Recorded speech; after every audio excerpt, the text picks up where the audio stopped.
व्यासपीठ से गुरुजी ने कैसा पशुपति व्रत बताया है वैसा करना। वैसा संसार का मनुष्य पाशुपत्य अस्त्र नहीं चला सकता।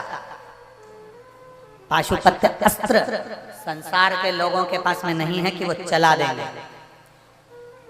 इसलिए शिव महापुराण में पाशुपत अस्त्र, पाशुपत व्रत, पाशुपति नाथ की पूजन, पशुपति नाथ का स्मरण, पशुपति नाथ की भक्ति का वर्णन शिव महापुराण के अंतर्गत आता है।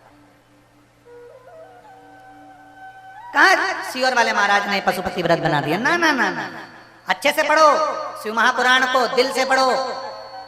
उसमें पाशुपत अस्त्र का वर्णन आएगा, पशुपति व्रत का वर्णन आएगा, पशुपति पूजन का वर्णन आएगा, पशुपति नाथ के आराधना का वर्णन आएगा। पशुपति नाथ बनकर जिन्होंने तारकासुर के 3 बेटों को मारा, और पशुपति व्रत का वर्णन। और नेक कर्म करने में कोई पीछे नहीं हटना, नेक कर्म करने में कोई टेंशन ना लेना। नेक कर्म करने में 1 लोटा जल चढ़ाने में पीछे ना हटे, पशुपति व्रत करने में पीछे ना हटे। कितने दिए लगते हैं? 6 दिए लगते हैं। अब लोगों ने, बहुत सारे लोगों ने पशुपति व्रत को भी बिगाड़ दिया। क्या पहले लोग कहने लगे 1 रात्रि पहले से स्नान कर लो, ये कर लो, वो कर लो, ये मत खाओ, वो मत खाओ। हमारा निवेदन है बस इतना याद रखो, दूसरे के प्राण मत खाओ।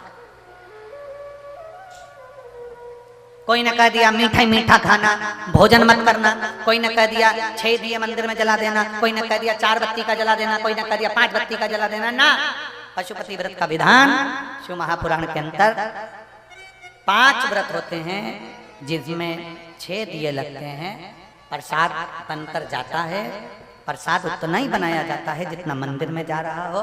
सुबेरे जिस थाली से आप भगवान शंकर की पूजन करते हो, अभिषेक करते हो, वही थाली वापिस रखी रहती है ढक कर। उसी थाली में प्रसाद बना कर ले जाते हैं। 6 दिए लेकर जाते हैं घी के। बाबा के मंदिर में पहुंचकर 6 दिए रख लेते हैं जमीन पर। प्रसाद के 3 हिस्से कर देते हैं। 5 दिए प्रज्वलित कर देते हैं, 1 दिया प्रज्वलित नहीं करते, जलाते नहीं हैं। 5 दिए जलाकर फिर बाबा की पूजा आराधना प्रारंभ होती है। बाबा को जो तुम छींटा दे दो जल का, भले अभिषेक मत करो, क्योंकि सुबह कर दिया अभिषेक। शाम को जल चढ़ाने के लिए भी बस केवल जल का पुष्प से छींटा दे दिया, उतना स्वीकार है, क्योंकि तुमने सुबह पूजन कर दी है, जल चढ़ा दिया है, अभिषेक कर दिया है, आराधना तुमने सुबह कर ली है। अभी तो बाबा को दीप प्रज्वलन के भाव से गए हो पूजन करके। चंदन, अक्षत, फूल, बेलपत्र जो भी तुम्हारे पास में है, मौली, जनेऊ जो है चढ़ाओ, और बाबा को प्रार्थना करो, बाबा आज मेरा पहला पशुपति व्रत प्रारंभ हो रहा है। 5 दीप प्रज्वलित कर दिए, प्रसाद के 3 हिस्से कर दिए, 2 हिस्से मंदिर में छोड़ दिए, 1 हिस्सा थाली में रख लिया। पहले प्रसाद का हिस्सा थाली में रखना, फिर जो बिना जला हुआ दिया है, ठंडा दिया जिसको अपन ने भी जलाया नहीं है, उस दिए को अपन अपनी थाली में रख लो। बाबा को प्रार्थना करो, अपने घर को जाओ, जाकर अपने घर में जब प्रवेश करो, सीधे हाथ की ओर घर के बाहर बैठ जाओ, घर की ओर मुख करो। 6ठे नंबर का जो दिया है वो यहाँ पर अपने मन की कामना कर कर प्रज्वलित करो, और प्रसाद को लेकर घर के अंदर चले जाओ। भोजन करने से पहले जो प्रसाद का 1 हिस्सा लेकर आए हो, सबसे पहले वो खाओ, उसके बाद में भोजन करो। पर इतना याद रखना, जो प्रसाद मंदिर में 3 हिस्से करने के लिए लेकर जाते हो वो नमकीन नहीं जाएगा, केवल मीठे का ही प्रसाद जाएगा। बाजार का प्रसाद नहीं जाएगा, घर में बना हुआ ही जाएगा। इतना स्मरण अपने अंदर रखो। हम कहते हैं मीठा बना कर ले जाओ, भले हलवा बनाओ, खीर बनाओ, मीठा पुआ बना लो, मीठे चावल बना लो, खीरान बना लो, खीर बना लो, तुम्हारी मर्जी पड़े, जो बनाओ पर बना भगवान लेकर जाओ।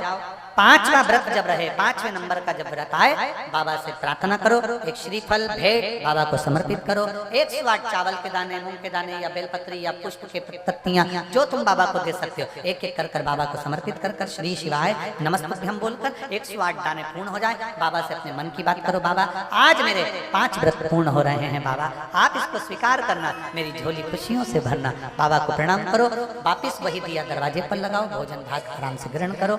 अपने प्रसाद का जो हिस्सा एक लेकर आती हो, उसमें से किसी को नहीं देना, ना पति, ना पत्नी, ना बच्चे, ना कोई, किसी को नहीं दिया जाता। वो हिस्सा भोजन के पहले अपने को खाना है, इसके बाद भोजन करना।